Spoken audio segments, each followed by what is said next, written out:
I'm on my way, I'm pregnant, and they are still assessing your performance. There's such a gray Yeah, area, by the way. uh, yeah. the law says something, and there are policies that say something else. Like Simran rightly mentioned, that till the time our legislation does not put it upright, it's such a gray area. Have you ever picked up the maternity policies? Have you ever googled what does law say about maternity leaves, or a woman who is pregnant, and how, what are Yeah. the policies for her? It is such a gray Yeah. area that you have to discuss this with, say, a lawyer or someone to understand what are my rights. I'm pregnant. Oxfam India has released a report talking about how there is 98% gender discrimination when it comes to hiring women. Can you believe the number? Now I'm just saying that this is one study, okay? We can do millions of studies. We can go out there and create millions of reports. But if it's just data at the end of the day, okay? If HR professionals, if business leaders, if hiring managers do not use that data for decision making, then there is no point. The shift that has happened in the world after the pandemic that is actually pushing women further, and they're quitting jobs. And I ignored the 3 years of sabbatical I took, where I was building my own portfolio. I was working as a consultant from home. I was taking care of a child, and I was doing a certification in digital course, so that wherever I go, I'm able to add value to that organization. And in return, that organization is asking me to join work at the pay that I was getting, say, in 2010, right? And I'm looking to be hired in 2015. I have sent out hundreds of emails, if not more, hundreds Mm. of emails to people, to companies, to consultants, saying this is after a decade of working. This is my experience. I was heading this particular area. I have multi-country experience.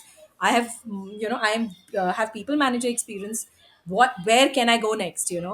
And nobody responded. Organizations also need to stop questioning them.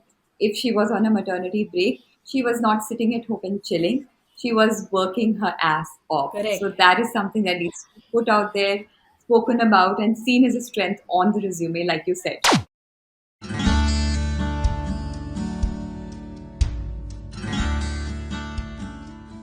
According to a study conducted by GenPact, 50% of working women leave their jobs to take care of their children after childbirth.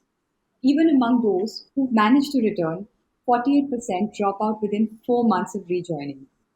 If your career took a hit post maternity, or you are an expectant career woman, or you're just planning a baby soon, you might want to stay on and watch this episode.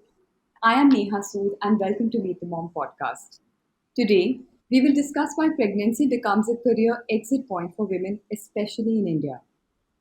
Is it the lack of a support system at home, or is the workplace just not a conducive environment for new mothers? Our guest today will help us understand and answer these burning questions. And wait, we will not just harp upon the problem, we will try to find a solution and provide the same to you. The women joining us today have been on similar journeys, and they've managed to build successful careers and stay true to themselves. There's nothing more left for me to do but to introduce my first guest, Vaishali Sharma. She's a seasoned brand communications professional with an experience of over 15 years. Vaishali was amongst the lucky few who managed to join her full time role after her maternity leave. However, she soon realized that the workplace is not just unsupportive, but rather hostile towards new mothers. Faced by these challenges, this led her to build a purpose led community of moms, the Champa Tree. As the founder of Champa Tree, she is trying to change the face of working mom status. And through the Real Moms initiative, she features heartbreaking audios that real moms go through with the hopes that it will encourage readers to stay motivated and stay strong. Vaishali, thank you so much for joining us today. Thank you. It's a pleasure, and it's a very, very important topic, and we need to address this. So, thank you, Team Rabitat, for kind of taking this initiative.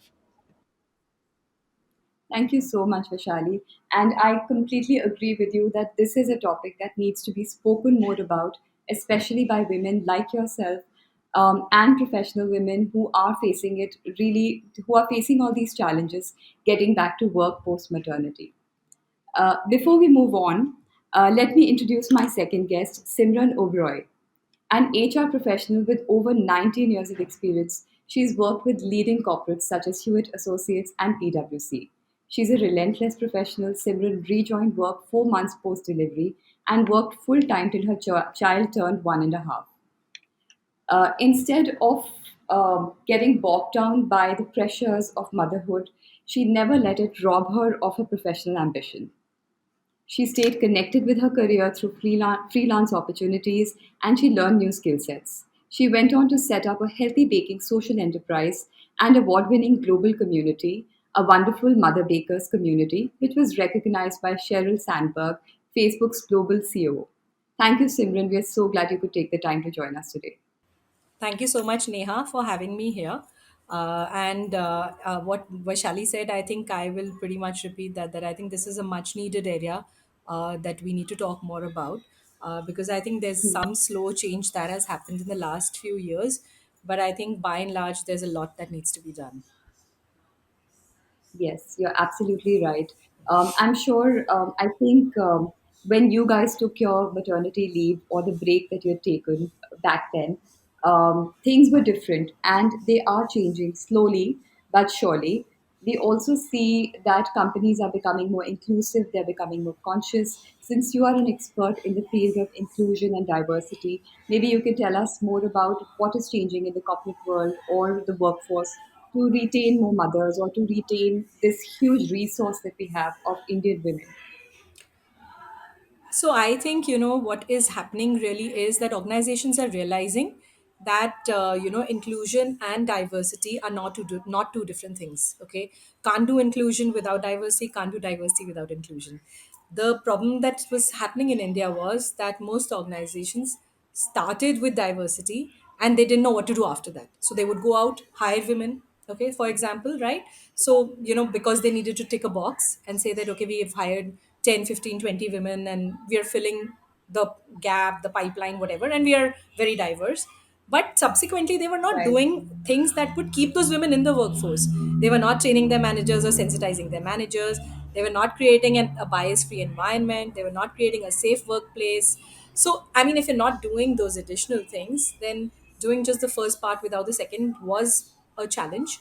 But in the last few years, like I say, I think there's a little bit of change in terms of how women are perceived from a subconscious mindset. Like, so when you're returning to work also, so I returned to work. So I worked for 11 years, then I worked independently for 7 years, rejoined work early last year, so almost 1.5 years ago. It took me 7 years, and I say this very clearly, I went on a forced break.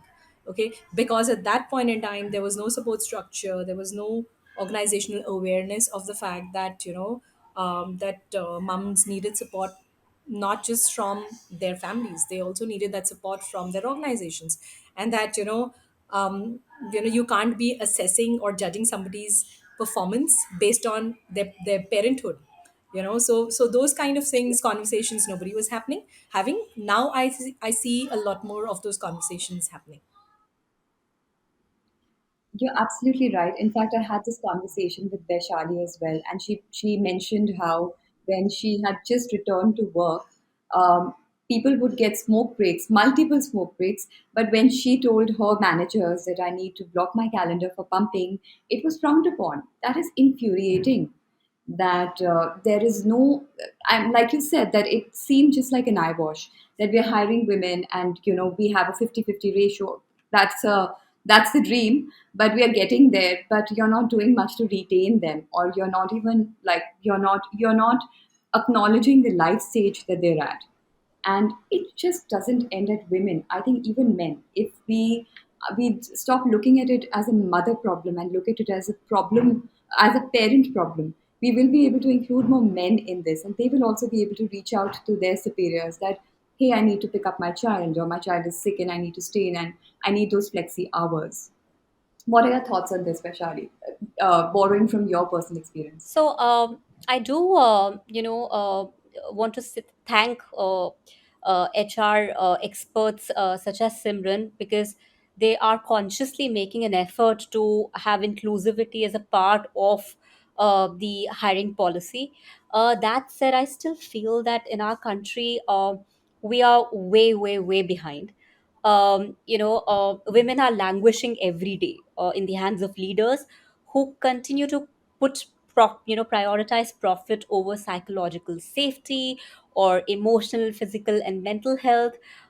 In fact, mental health has become such a an important topic which needs to be addressed in so many. I mean, I think 10 podcast sessions will also not be enough. Now, think from the point of view Absolutely. of mental health of, say, someone who's pregnant and is reporting to work every day. The issue lies in the Hmm. fact that the first 3 months, the trimester, is the hush hush period where women typically do not want to walk up to their team for any kind of support for obvious reasons. That's it. I think Right. that there needs to be a breakthrough here, because that is one of the most critical period in a pregnant woman's life.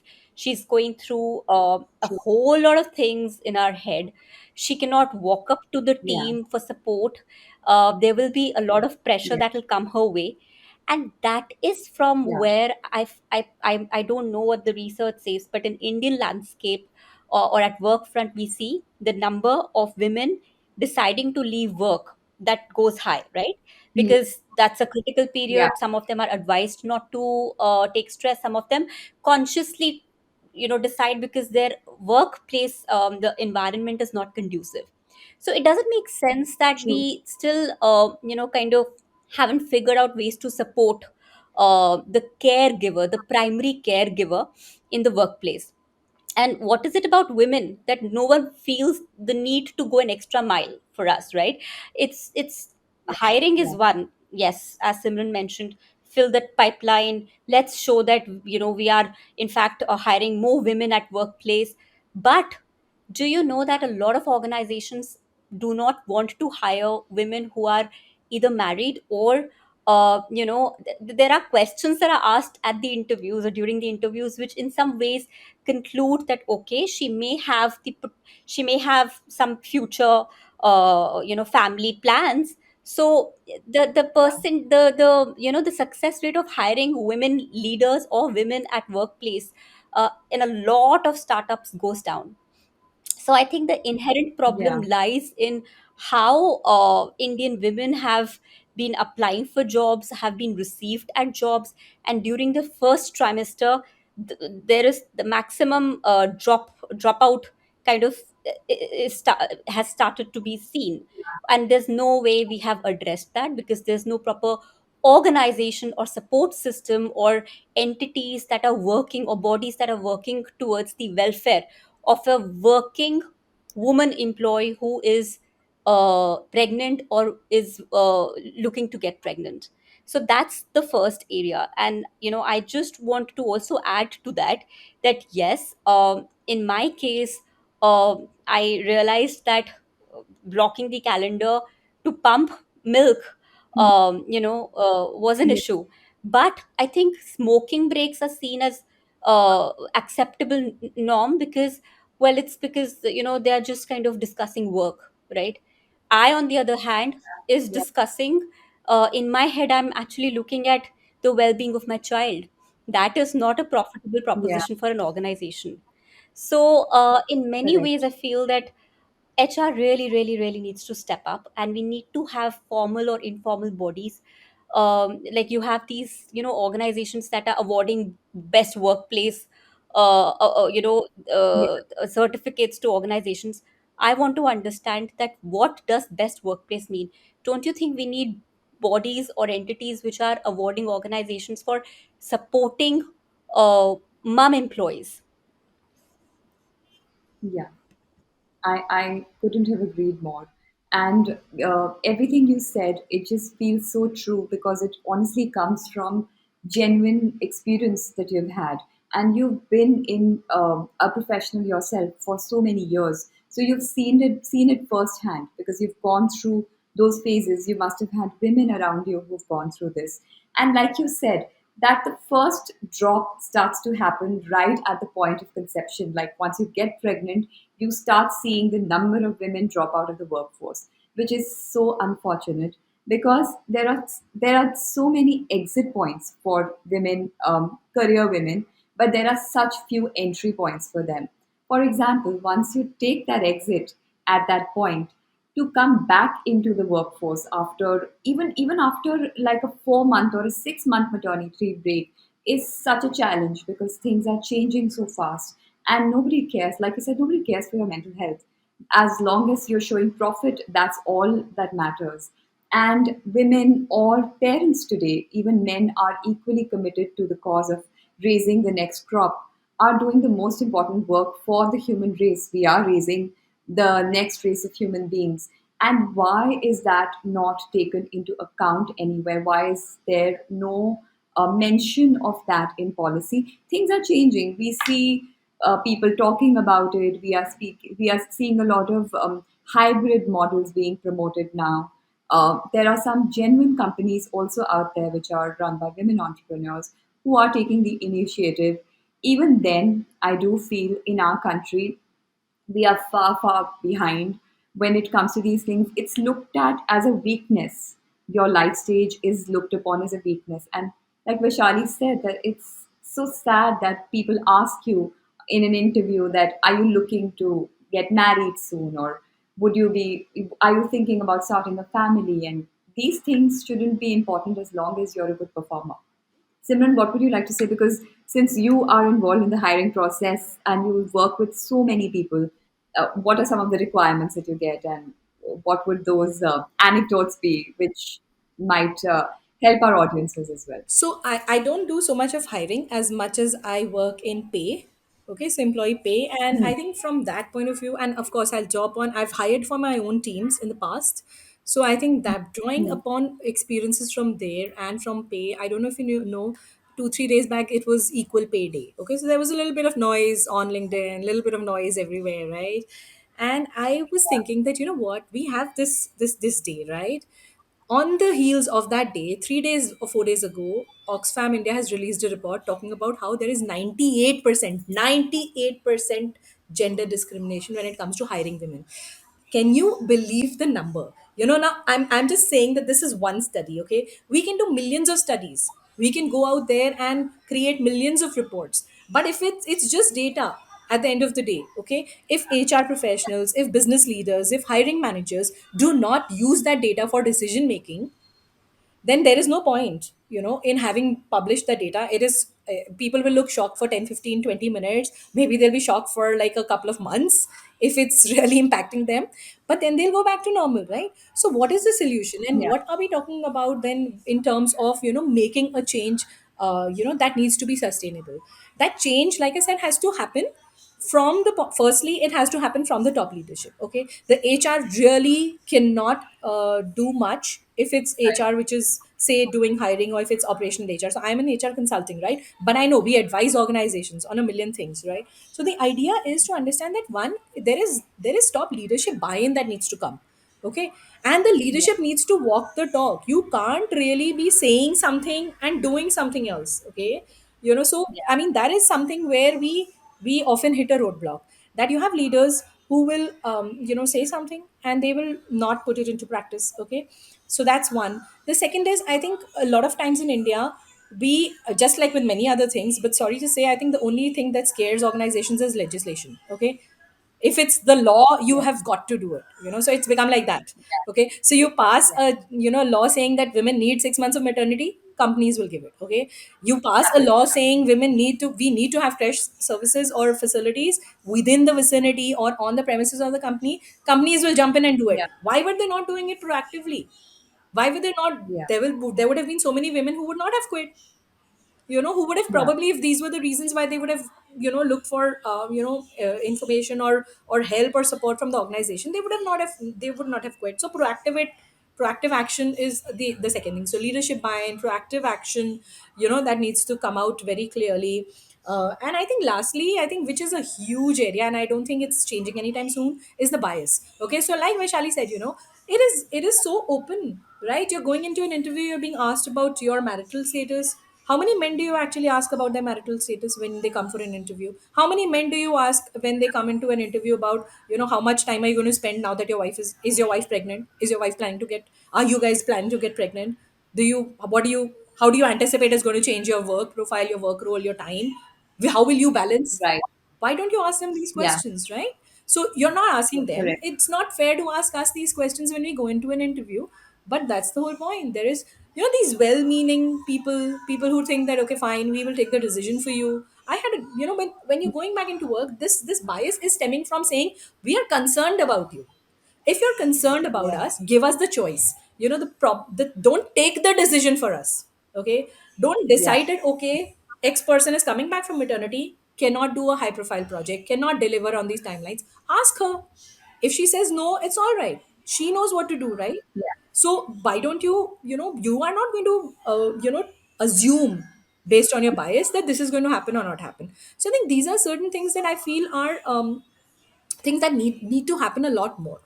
Okay, things that need to be Yes. done in a more conscious manner. Of course, bias, like I said, doesn't change overnight. There's a lot of work that needs to be done. There's a separate exercise altogether. But I think direct manager bias when women come back into the workplace, all of these factors play a Right. big role, from that point of view. Absolutely. And it was also, as per the study, as this study was conducted, like you said, this is just data, but nothing is being done about it. The women who make it to top leadership are, I think, out of the ones who get retained or who stay back in spite of all the challenges they go through, I think only a 16% are even given a chance or they're just promoted in their careers. That is shocking that such few women make it to top leadership. That is why the decision, like you said, needs to come from top management or top leadership doesn't happen because nobody sitting there knows what the challenges or the reality or the capabilities of this resource is. They're not even promoting them. They're not even getting a chance. They don't stand a chance. And I think the the women who will remain in the workforce in the next few years because of families becoming nuclear over time, it becoming difficult to find a support system, and with the challenges of the pandemic, the good thing that has come out of the pandemic certainly is work from home culture. It is more accepted now. You can actually finish it has shown the world that you can truly be productive at home as well. But besides that, there is such fear of leaving your children at a crèche or like a play area because of their safety and immunity right now is something nobody wants to take a chance with. Finding help is becoming increasingly difficult because people have returned. But this is a whole dynamic, this is the whole cohesive uh, change, the shift that has happened in the world after the pandemic that is actually pushing women further and they're quitting jobs. Also, it was seen that so many women were working double the hours because they were working when they started working from home. They were taking care of everything at home and they had their jobs too, and there was such challenge coping with that. So it just never gets easy. And what can organizations do consciously? I mean, it's easy to say that this is what you can do. Maybe you should have a crash. Maybe you should have inclusive policies. Maybe you should let the men also have a day off. But like truly, how can things be done? How can these biases be addressed at the workplace? What can women do to make themselves more comfortable and going back and owning it really, as both of you did initially? So, first of all, I want to kind of, as Simran mentioned rightly, there are many organizations, especially startups, who don't even have HR in place. So the calls are taken by the founders or the co-founders. And Yeah, again, if you think of the whole vicious circle, a lot of these places are co-founded by men. yeah, I know of an organization, a wonderful organization where I worked for like 2.5 years, and it went out of the way to hire mums.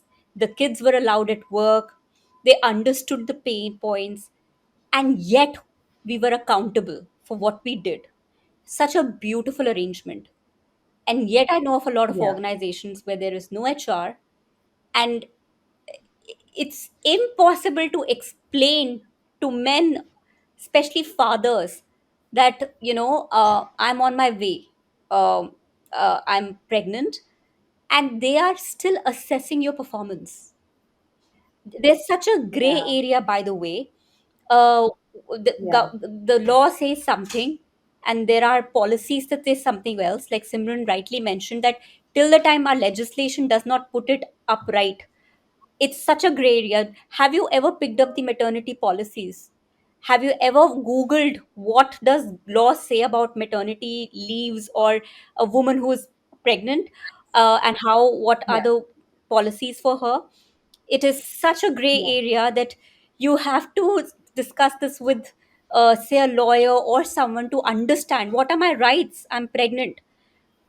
I know that there Right. are organizations that are evaluating performance of pregnant women, which is, as I think, I'm sure Simran would disagree, that that's the wrong thing to do.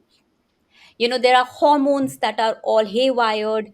You are not able to tell in your first trimester that you're pregnant, anything. Correct. And especially, it's said that women typically are great mums, apparently, and I'm not being very biased, but mums as employees are far more accountable and far more productive, and they know exactly how to make things happen, right?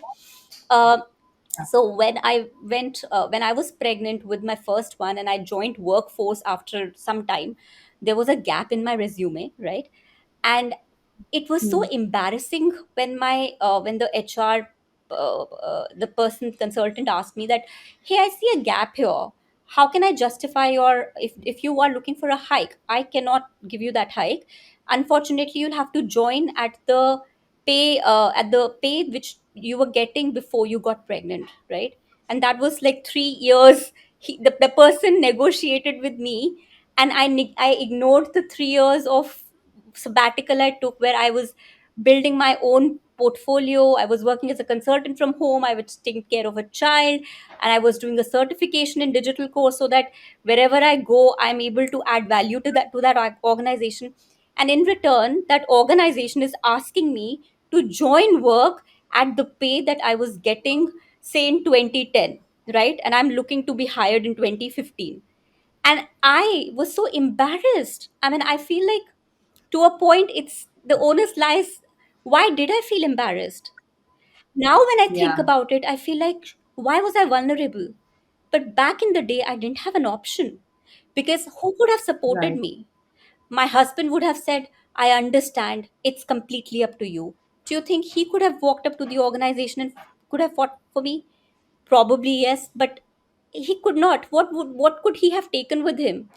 Probably I should have taken Yeah. his recommendation, and I should have taken my baby along, and all the organizations I was supporting as a Right. consultant. And I should have asked them that, ask my husband, ask my baby, and ask these people how happy they are with the work I did in these 3 years, right?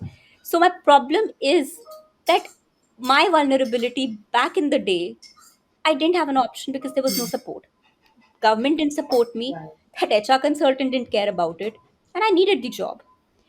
And the other point that Right. I want to raise here is about women mums at workplace. How quickly are they growing in the hierarchy? Most of us end up as consultants because we find that as a comfortable role for us, mainly because Yeah. it's just too much of cutthroat competition and stress, which is very, very hard to Yeah. manage. And it's not that we don't know how Right. to cope with it, but a lot of times the questions are raised that, millennials don't function like this. You need to change yourself a little. The Again, no bias here, but there was a recent research or a report that said that single women are apparently paid better than mum employees. And mum employees, on the other True. hand, are really trying to meet their ends. They need a lot of Yeah. financial support, which is the reason. And well, they want to keep themselves busy as much. They know how to be great leaders, yet they compromise, yet they decide to be either consultants or decide to stay in the mid-level, medium, mid-level management level, and they are Right. compromising at every point. I somehow feel that government is not supportive, and it's some way that government is trying to tell us that, hey, no child or one child policy, because I don't see any support. Right. You're absolutely right. And like you said, that it becomes so difficult. Like we start to find ways to justify that break on our resume. Whereas we were at that time, you were managing your time beautifully, functioning on less sleep, appeasing very difficult stakeholders, which is your child and your husband. If that is not an achievement, I don't know what is. We really need to start seeing that women who come to work are so productive because they truly value their time away from their family and they want to make the most of it. I think this insight has been missed by many top leaders, and there needs to be more dialogue on this. Like you said, that this podcast can have multiple layers. It can be about women's mental health. It can be about missed opportunities. It can be about the compromises that they make at home to excel at work, and at work to be there for their family as well. So this topic has so many layers to it. Then there is a layer of managing your home and making it safe for your child to leave them behind. Then there is a layer of dealing with the bias that you face when you go to work, of the kind of things that are said to women. I mean, I wouldn't like to name the organization, but somebody from my family works there, and she had a pregnant lady working with her. And she said that we had a meeting on the top floor, and there was no lift from one level to the other. And the lady was in her third trimester. Typically in India, women take a leave like a day or two before they are to deliver, or a day or two, like once they go into labor, and then come back after 6 months sabbatical, because that's the only period they get paid to be on leave. So she was still working towards the end of her sorry, towards the end of her last trimester. Sorry, towards the end of her last trimester, and the manager told her that, don't use this card every time. Like, to say that to somebody who's expecting to climb the stairs, I don't know, like, where do we begin to teach people, or how do we get them to see that this is not a card she's playing? It's just like a few flights of stairs. You can also have the meeting downstairs. Like, how much challenge that women face, like from the minute they wake up to the time they come back home, everything is an ordeal. What needs to change? Who should who be approaching? How this bias, not only in the society but also at the workplace, can be addressed? I feel that I'm on a loop and going back to this problem again and again. But what is the solution? So I think the solution lies, part of the solution lies with us. All right, as women. What Vaishali shared is so deeply resonating with me, because that's exactly the reason why I took so long to come back to work. Okay, that Right. the moment I quit my job, right? My son was a year and a half. This was in mid 2014, and Hmm. the reason was, again, very categorically, people who don't I think the basics of how it is to treat another human being, because there's really no other way to define insensitive behavior, to be very honest. Okay, Correct. so I think that pretty much triggered that decision. And then what happened was that it's not like I didn't want to work. I wanted to work, right? I just did not, basically the gap in the resume kept becoming the roadblock. Okay, and my own Yeah. requirements, so for me, like I said, and have said this on another panel discussion, that I have sent out hundreds of emails, if not more, hundreds Hmm. of emails to people, to companies, to consultants, saying this is after a decade of working, this is my experience. I was heading this particular area. I have multi-country experience. I have I am have people manager experience. Where can I go next? And nobody responded. Nobody would come back and say. And then you had negotiations, and the people who responded wanted to pay you things that you would not want to be paid at, because you obviously have come from a certain experience level. You obviously do not want to undervalue yourself. It's not about the money, it's about the viewpoint that you should get less. And that is what, and it took me 7 years to come back to work. Why? Because a lot of things needed to come together. The right organization, the right people, the right role, the right pay. Imagine how much Yeah. of how much of effort that really is, Yeah, to come back. It took, like I said, 7 years to come back and to have that discussion and to be sure that where I'm now, that now I'm confident that the role is right, the pay is right, the organization is right, the people are right, and I can come back and they want me, and they value what I was doing all this time. So I think that understanding is something that we need to work on. I think the solution lies in, one, us not being apologetic for the pause we took, break, pause, whatever we want to call it, okay? Because we are doing immense amount of work. So what Vaishali yes, said, the amount of work that is getting done, the amount of things we are adding. Did we have these skills here that we have right now, as moms, as people who are managing 100 things that we had before our children? No. We've yeah, moved, okay, and we've made progress, and that progress needs to be valued, okay? It doesn't need to be valued true. as us being perceived as perfect mothers. It needs to be valued Yeah, as us being perceived as professionals who come back to work enriched with life experiences. Okay, so I think true. that is the first thing that and I think that changes with us changing that. So I have apologized for the Yeah, break. I have gone into interviews and said, I'm sorry, I should not have taken that break. I think that is probably what is holding me back. I know that it is going to look very different in the resume. I know I've done a million things, but yeah, still the fact that I was not in a full time role, has made that big yeah, difference. So I think those things, I think the point at which we stop apologizing is the point where the solution starts coming. Okay. The second thing I think, where a solution lies is, like I said, like we're talking right now. Okay, we need to talk more and more and more. Okay, like your podcast, like say panel discussions, like say public forums. We should be talking about that break. We should be talking about that pause. And we should be yeah. comfortable about the fact that yes, we took it, but that does not compromise on our abilities as professionals. Okay, and nor are we right now compromising on our role as a parent. Okay, because people, organizations tend to ask you this question also: who's taking care of your children now when you're busy with work? Yeah, What is this question? yeah, I mean, yeah. there's just no way to. It sounds so You don't know what inane. to It say to sounds that. so inane, right? Like you repeat it to yourself and you're thinking, what the hell do you think that I can't manage, really? Because you do it effortlessly, or at least in your mind, you're doing it effortlessly. A lot of effort's gone in, Yeah, but you are doing it, you know right, so when somebody right. asks you that question, you think that what kind of place are they coming from when they're asking you this Exactly. question. So I think the solution lies in raising these conversations, having these conversations, bringing it out and saying that these are the conversations that are happening. Should we be asking these Yeah. questions? Should we be not changing the way we think? So I think that openness of having multiple forums to talk about these things is the second thing that is a solution. The third solution, I think, Normalize it. yeah, exactly, normalize it.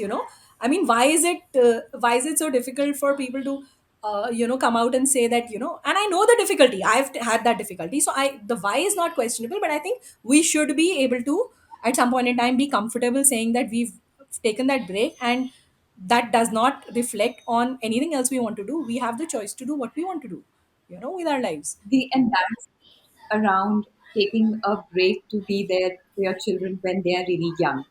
That needs to be something that we really need to rid ourselves of. Women need to rid themselves of. And organizations also need to stop questioning them. If she was on a maternity break, she was not sitting at home and chilling. She was working her ass off. So Correct. that is something that needs to be put out there, spoken about, and seen as a strength on the resume, like you said. Absolutely. Absolutely. We definitely need to have Um, that, as a strength. Yeah. Absolutely. Please go on. You were saying something. I think I cut you there. No, I was just saying, yeah, that needs to be perceived as a strength, and I think we need to also have more women. We need to be able to sensitize more and more women to talk about that as their Right. strength, to talk about how to Yeah. talk about it as a strength, how to talk about it as a period of learning. Correct. Absolutely. So, Simran, just for the benefit of our audiences, um, if there are women out there who are watching this podcast who may be going back to work after a maternity break or just getting back to getting into the workforce, it just may be her first time that she might want to get into the workforce because of the requirements that she has now. like Vaishali said, that mothers do not have the financial, they don't have that, because single women or women who are not, who don't have children are more successful. So they obviously have more financial Yes. freedom and they have more money access to them. But if a woman enters the workforce because she has children and she needs to earn more money or needs to bring in an extra income, what would your advice be to her when she's working on her resume? How can she present herself? Like you said, first, like own it. And what are some of the things that she should be doing? How should she be approaching people? Like you said, you had sent hundreds of emails. From your own experience, what would your next step be people, but just to walk them through this journey, starting from maybe learning a skill, working on her resume, reaching out to people, just got a few tips, maybe 2 to 3 tips for them to take back from this chat. So I think I think one thing, like so like Vaishali was working on certain skills, right? I think adding that to the resume, that you were you were continuing to work on certain skills, adding certain skills, whether it is through certification, whether it is through experience, nothing is unrelated. Okay, in my opinion, I think nothing is no learning is wasted. Okay. I opened a healthy baking enterprise. I work in HR. It has no, if you look at the surface level, it has no connect to each other, Correct. right? But the fact that my healthy baking enterprise, or and the fact that I have a community which spans so many thousands of women across different geographies, it's not easy. Managing a virtual network, it's not easy to keep them engaged. It's not easy to keep them coming up with ideas, doing different initiatives, getting everybody involved across different cities, rolling it out in a city, at a size city or a country level. Those are things that Yeah. those are skills. It has got nothing to Yeah. do with the topic like healthy baking or things like that. It is a skill. There are certain Right. skills, but I think, like I said, so I think we need to spend time, everybody needs to spend time identifying where are those skills coming from. So for me, it came from, say, creating that community. So join those dots. Okay, that for that we have to sit and think what we have done in that career pause, which is bringing up certain skills, and highlight them as skills. I mean, I was hesitant to mention healthy baking in my resume because it is predominantly HR, right? But I have mentioned it Right. because, I mean, I have it written there because I know it adds value. It gives me certain skills which I bring to my current job also. So I think It's that an achievement. connect has to come out clearly in the resume. Don't hesitate to put that through. So for example, like I said, so we will say, okay, you know what, she bakes, it's a hobby. So that's, Hmm. you're negating the fact that it's not got to do with, the idea is not about she bakes, it's a hobby. The idea is that she has set up a community which is bringing, say, X change or Y change, all right, and not just to the community but to herself. Okay, so I think those Right. factors have to come out. In your resume, you need to be Yes. able to connect those dots with whatever is seemingly unrelated to the skills that it's bringing to the workplace. Okay, that's the second thing that I would say, apart from highlighting, say, any certifications and all of that that you've done, skills that you've added in this manner. The third thing is, I think, the fact that we don't network. Okay, is a big thing, and I don't blame women for it, because I think seriously everybody's short on time. I just see myself, and I think I'm short on time constantly. Okay, so I just Yeah. feel that every woman, especially if you're working, has just no time to figure out, how do I network. So I think what that does is, it sort of puts us on a little bit of a back foot. Okay, so the Yeah. only solution, to be very honest, is to carve that time specifically out and be very what should I say, very very disciplined about it. That, okay, fine, I'll spend just half an hour, but I will speak to 2 3 4 women, or not really women but leaders, or somebody in the same area that I work in, or the same community that I work in. I mean, in HR, I would go out, say, whether it's through LinkedIn or whether any other platform, but I will take out that half an hour. It's just half an hour, believe me. And then, slowly it starts building your network. It starts building your you come back, okay, in ways Yeah. that you would not have otherwise anticipated. So I think that little bit of time, and factoring that into your weekly schedule. Daily is impossible, let me tell you. Daily is impossible. So getting that, take small steps of doing it, maybe for half an hour in a week.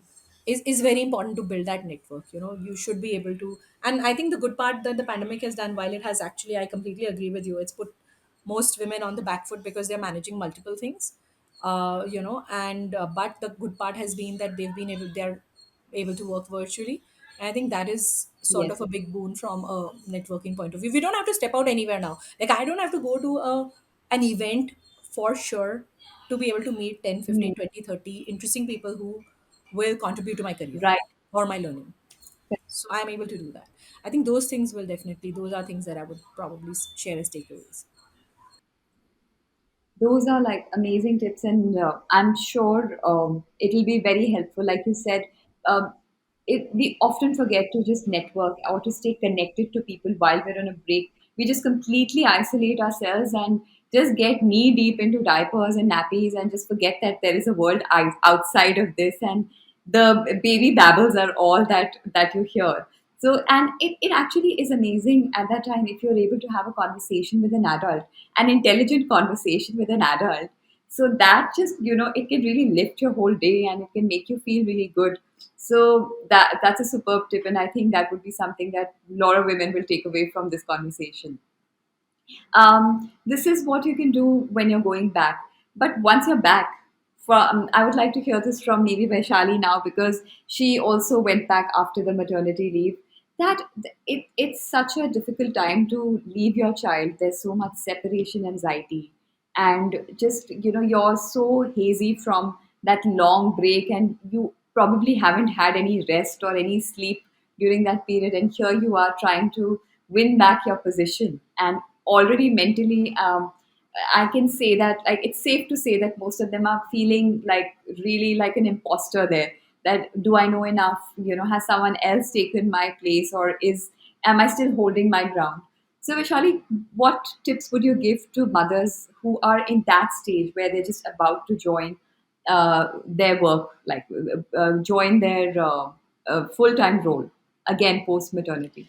So, really, post maternity depends on how soon or how late that person decides to join the workforce. First of all, I want to Yeah. say that do not feel sorry or apologetic. I know Simran has felt that, I felt that, but I think we've now become very thick skinned and we've carved our own paths. In some ways, Hmm. that break, which I don't know why we keep calling it break, and that first thing that we need to take out from our dictionary is the break. That period was is a beautiful period, not just from the point of view of raising a human, which is going to contribute to your country's GDP, by the way. I always say it that way. But also the fact Very. that that is the period where we also realize that I'm good at community building. I am able to build that skill and I can add that to my resume, and I'm going to go hunting for such kind of jobs. For me, I built the Right. Champa tree, which is largely a parenting platform. And, all the good people and the startups that were in the baby space, they saw me only because of the Champa tree. And then they connected my resume to my existing portfolio and they said, we would like to hire this person because I think that person can do a lot more for our brand. So you have to Right. figure something that, and it happens, it will come. You will find a way to build your resume because, you don't give up. I don't think moms give up easily. I, that's my faith and confidence in, the whole motherhood. So you will figure that one thing. For example, for me right now, I feel like I want to do something which is very impact led. I've built a platform. I've done this. I've found roles that came my way which were very much aligned. I want to now do something which has some impact, and I'm going to work towards it. So probably, if I feel that okay, now my calling is something to do with impact led initiatives, I will find that. So my only advice to mums is that have faith and confidence, and something will definitely work. Do not lose hope because one consultant said explain this break, or some other consultant was impatient. And if you're getting a no as a response from everywhere, you question them on email or pick up the phone and ask them that what is it about my resume that you haven't liked. Today even organizations are equally scared. None of these organizations Hmm. will tell you, oh, it's because of this or that related to your maternity. And there, that is where they are being made conscious, right? We have to make them conscious.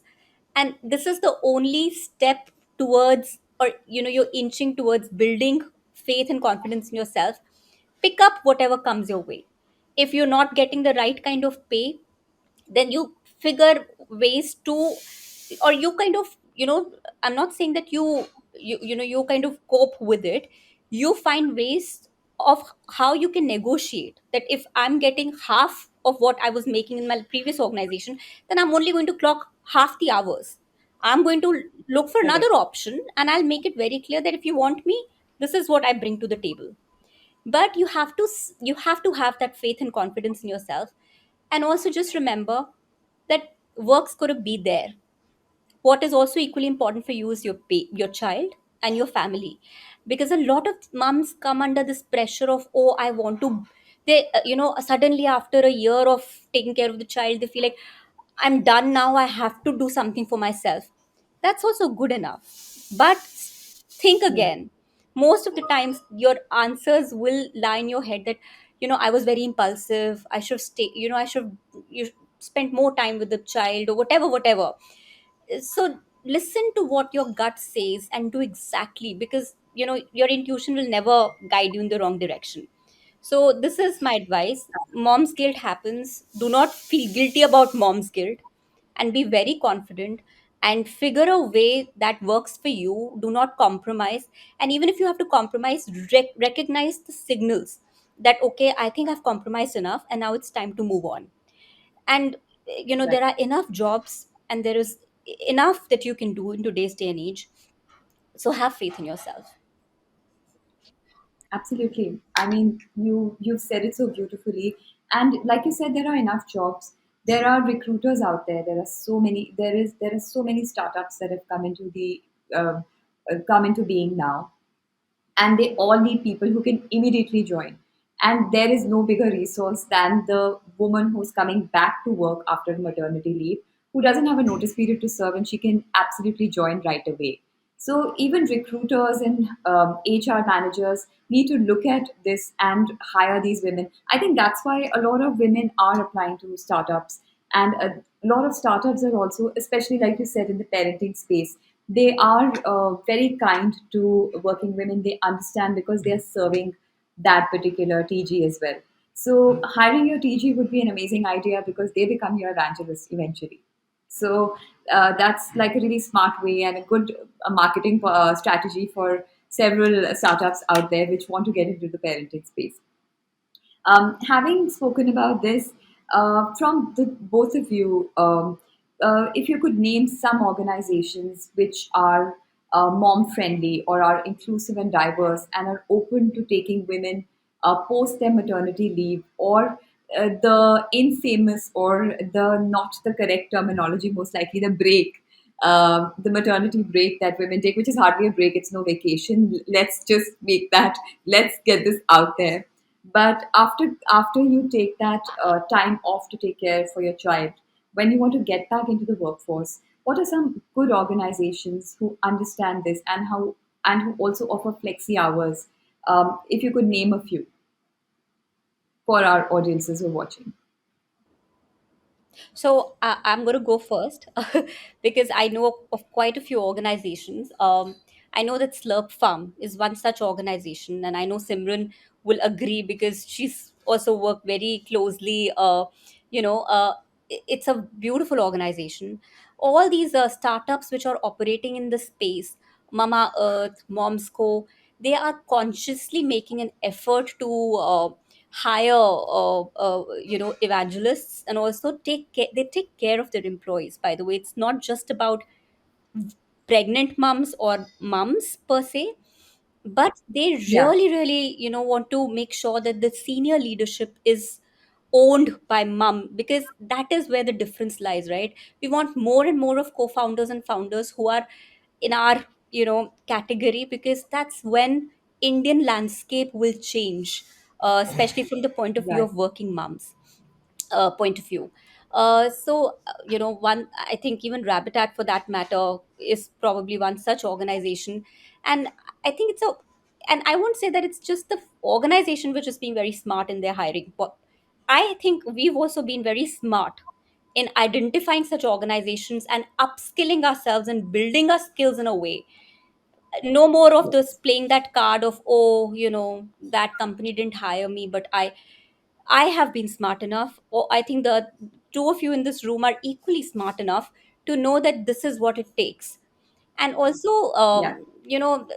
for me, even established organizations, for example, the agency where I worked, Edelman, they made sure that the employees who go on maternity get enough, the incentives are great. I'm not sure if the kind of incentives that certain organizations give are fulfilling enough, but there are a lot of agencies also that are making a good effort. So that's what I have experienced.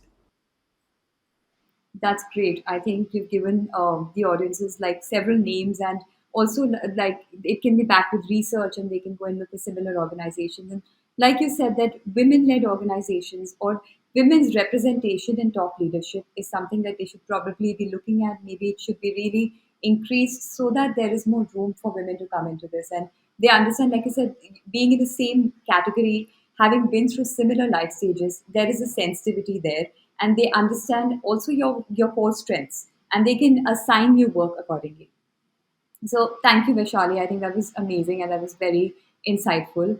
Coming to Simran, do you have a few names for us as well? Yeah, sure. I'll start with Aeon. I work with Aeon now. Hmm. So the reason, like I said, I really felt that it was the right organization because you're seeing leadership. So there is very visible women leadership representation. Okay. And they are, and very importantly, I think those roles are not roles which typically organizations would say, oh, this is a support role. Okay, like what happens is typically, I think, in a lot of organizations, even when they're hiring, they tend to slot you. Okay, that you are like, women will typically be in this role, men will be in this role, HR may, Yeah, more women are there, and all of that. We are in consulting, right? So Aon is a financial services organization, and one of the largest HR consulting firms in the world. Okay, the APAC CEO is a woman. Okay, now CEOs are business heads. Okay, they are not support functions. They're business yeah, heads, leading functions, driving revenue growth, having direct impact on business yeah, line. Okay, so which is what I'm trying to say, that identification of the right organization where you are seeing visible female leadership in key business roles. Okay, those are right, important organizations to look out for. Okay, so so like I said, correct. so for me, like, Aeon stood out very clearly. I've worked in the past in Aeon, so I know that they had people friendly policies, but this was much before I got married also. So I think, so it was different at that point in time, but rejoining was a very easy, like I said, very easy decision, because they can continue the discussion and conversations. Again, I think that is also a point. When you have those interviews, you see what areas are they discussing. Okay, and you see the comfort level of the leadership team with their families. Okay, they are not stuck. They consciously block time for personal things. They consciously Yeah, block time for, whether it is, whether it is for being in their children's schools, whether it is for going for medical appointments with their kids, whether it is for just going out for dinner with friends, right? So I'm just saying that, it's very visible. Okay, the kind of, because it's visible, and it's visible consistently, so it's not something which is put on. Okay, so I think that hmm, helps. Then there are organizations like, I personally, again, I have not worked in them, but from hearsay, from friends, I know that HUL has a very good, Unilever has a very good return to work program, which is very, very good. I have applied for it myself, and I know that it's a very sound process of, getting women back into the workplace, and also giving them options, like you said, flexi hours. So flexible hours. yeah, You choose how much you're going to be able to commit to and work. They have that program in India. So it's not like it's a global program only. So they have it in India.